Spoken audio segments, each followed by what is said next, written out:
वहां पे जीने पे इतना धुआं था और बच्चे ऊपर जाने की कोशिश कर रहे थे तो ऊपर भी इतना ज्यादा धुआं था, इतना ज्यादा आग ने पकड़ कर रखी थी कि वह ऊपर भी नहीं जा सके। और कुछ बच्चे बाथरूम में जाकर बंद हो गए ताकि आग का लपेटे में ना आए, पर उन लोगों का दम घुट के, क्योंकि जब वो बंद हो जाता है ना तो वो दम घुट के ही मर गए।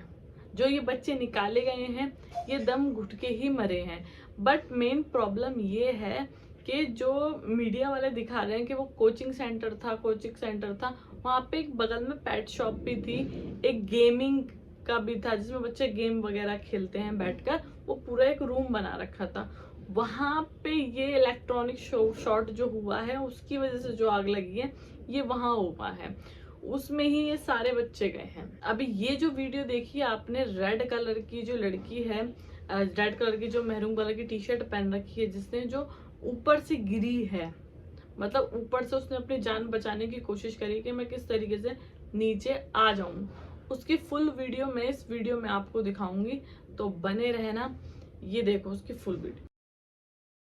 बस मुश्किल से निकले हम कैसे भी। मेरे अंदर हिम्मत होती पाइप से नीचे आने की। इलेक्ट्रिसिटी का पाइप जो होता है काले वाला, वो तार पकड़ के आ गई। थोड़े लोग और भी निकले थे, उनको पीछा करते करते मैं भी आ गई। नीचे जब तक आई तब तक फायर ज्यादा बढ़ चुकी थी, तो मुझे पता नहीं, और मेरी तबीयत भी सही नहीं थी। एग्जिट होती तो शायद इजी होता निकलना, कुछ होता हमारे पास पीछे से एग्जिट, तो हाँ शायद बच जाते। सीढ़ियाँ धुएं से भर चुकी थी। गेट खोलने पे इतना ज्यादा धुआं था कि जैसे जान चली जाएगी, इतना धुआं था।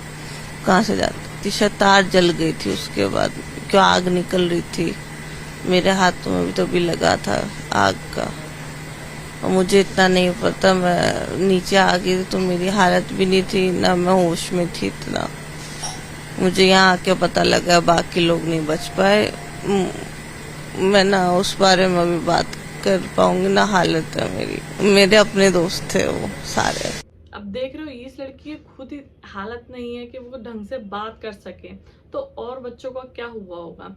एक बच्चे ने अपने कोचिंग से ही जैसे आग लगी है तभी फोन किया है अपने फादर को कि यहाँ पे आग लग गई है, प्लीज मुझे बचा लो।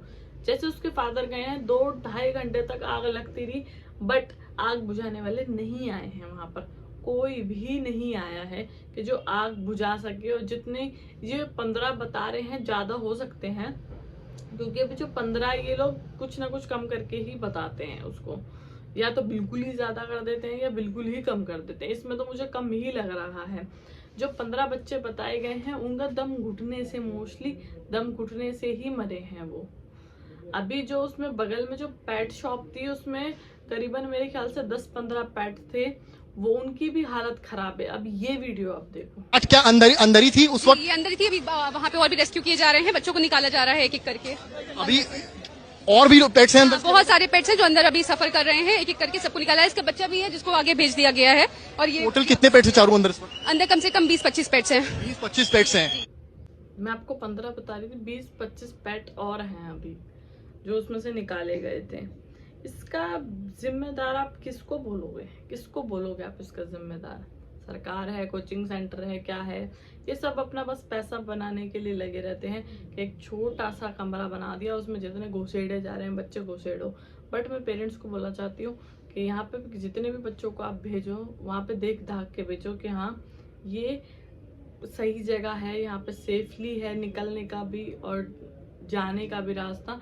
ऊपर छत, जो ऊपर का एरिया था छत का, वहां पे बगल वाले की छत तोड़ी गई है। जब जाके अंदर गए हैं फिर भी नहीं बच पाए, क्योंकि आग में से पहले ही वह मर चुके थे। लखनऊ के अलीगंज में एक कोचिंग सेंटर में आग लग जाती है और 14 बच्चे मारे जाते हैं। सही सुना आपने, 14 बच्चे मारे जाते हैं। मैं आज आपसे एक सवाल पूछना चाहता हूं, ये जो आग आप पीछे देख रहे हैं, धू धू करते जो जल रही है आग, क्या हमारे बच्चों की जान की कोई कीमत नहीं? क्या आप जानते हैं इस कोचिंग सेंटर को जो खबरें मिल रही हैं, नो ऑब्जेक्शन सर्टिफिकेट नहीं मिला हुआ था? क्या आप जानते हैं कोई फायर एग्जिट नहीं था? अब आप कहेंगे कि मैं किस बुनियाद पर कह रहा हूं। ज्यादा इंतजार नहीं करवाऊंगा दोस्तों, आज मन हिला हुआ है, व्यथित है क्योंकि पता चल रहा है कि आम इंसान, हमारे बच्चों, किसी के जान की कोई कीमत नहीं है, क्योंकि सत्ताधारियों की कोई जवाबदेही नहीं है। दिल्ली में आग लगती है, कई विदेशी सैलानी मारे जाते हैं, कोई जवाबदेही नहीं है, कोई फायर एग्जिट नहीं, कुछ नहीं। पुलिस के साथ मिलीभगत करते हुए प्रशासन ऐसे स्तंभ खड़े करती है, ऐसे होटल्स, ऐसे कोचिंग सेंटर्स खड़े करती है जिसमें एक आग लगती है और लोग मारे जाते हैं। शुरुआत में करना चाहूंगा आग के उस मंजर के साथ। आप देखिएगा, कैमरा पैन करता है एक लाश से जहां पर आग लगी हुई, और आप देखिएगा ऊपर आग धू धू करके जल रही है और एक छात्र ऊपर से कूदता है। देखिए इसे।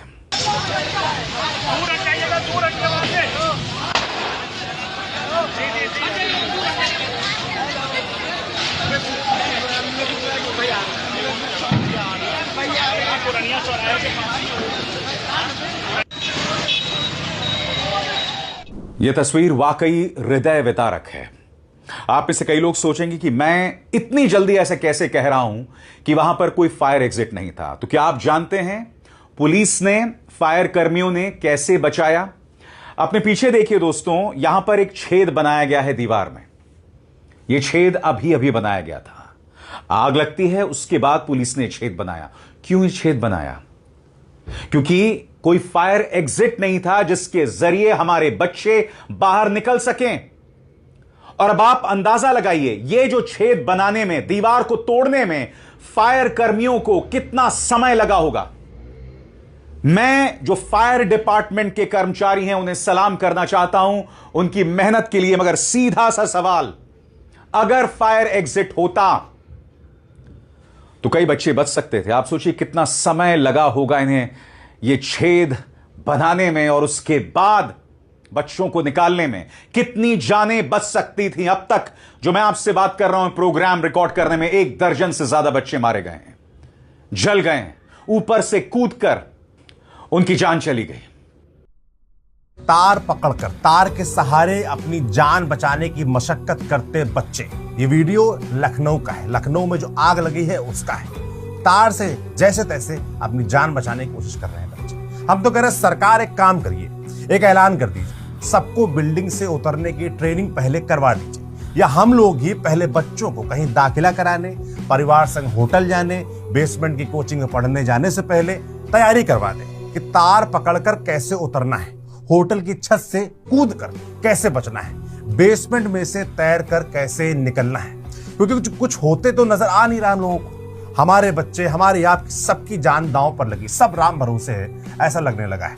हमारी उन जो ये कॉमर्शियल बिल्डिंग, जिनकी बिल्डिंगें हैं जहां अक्सर आग लगती, चाहे दिल्ली में होटल में आग लगी हो, चाहे लखनऊ में जो कोचिंग में आग लगी है, जिनकी बिल्डिंगें हैं, उनसे भी अपील है कि आप बेशर्मी कर रहे हैं आप लोग। जब तक सरकार आप पे सख्ती ना करे, जब तक आप डंडा ना चले, जब तक आप पर एक्शन ना हो, तब तक आप खुद अपनी जिम्मेदारी नहीं देखेंगे। कुछ चंद पैसा, 2, 4, 10, 20 जितना भी लगता है, कुछ लाख पैसा बचाने के लिए घूस देकर बच जाएंगे। आज फिर से आपको मीडिया गलत नैरेटिव पुश कर रही है। लखनऊ में एक जगह आग लगती है तो कहा जाता है कि कोचिंग सेंटर में आग लगने से 15 बच्चों की मौत हो गई, और ये नैरेटिव सुबह से आपको बेचा जा रहा है। सुबह से आप सोशल मीडिया पे यही देख रहे होंगे, लखनऊ कोचिंग सेंटर फायर। लेकिन सच क्या है, जिस जगह आग लगी वो कोचिंग सेंटर नहीं बल्कि एक गेम जोन है। वहां पर मैं रहा हूँ, बचपन मेरा बीता है। पहले तो कमर्शियल जोन भी नहीं था, मकानों में लोगों ने कर लिया तो पेट शॉप और ये सब खोल लिया था। जब हादसा गेम जोन में हुआ तो कोचिंग सेंटर को बार बार हेडिंग्स में क्यों लाया जा रहा है? क्या ये सिर्फ रिपोर्टिंग एरर है, या एक पूरे सेक्टर को बिना वजह ब्लेम करने की कोशिश है? क्योंकि एक गलत हेडलाइन सिर्फ मिस इन्फॉर्मेशन नहीं पैदा करती है, वो हजारों स्टूडेंट्स और पेरेंट्स के बीच डर भी पैदा करती है। ट्रेजेडी को ट्रेजेडी ही रहने दीजिए, उस पर गलत नैरेटिव मत बनाइए। आपको क्या लगता है ये सिर्फ कंफ्यूजन है या फिर नैरेटिव सेटिंग है? क्योंकि 15 बच्चों की मौत हुई है, कोचिंग के नाम पर हम इसे दबा नहीं सकते हैं और हम इसे कहीं घुमा नहीं सकते हैं। इस पर जांच होनी चाहिए और हम कंडेम करते हैं, लेकिन ये नैरेटिव आप तोड़िए और दूसरों को भी भेजिए कि वो कोचिंग नहीं है। एक ही कोचिंग में इतने सारे बच्चे बैठा लेते हैं, इतने सारे बैच लगा लेते हैं, बट सेफ्टी कुछ भी नहीं होती।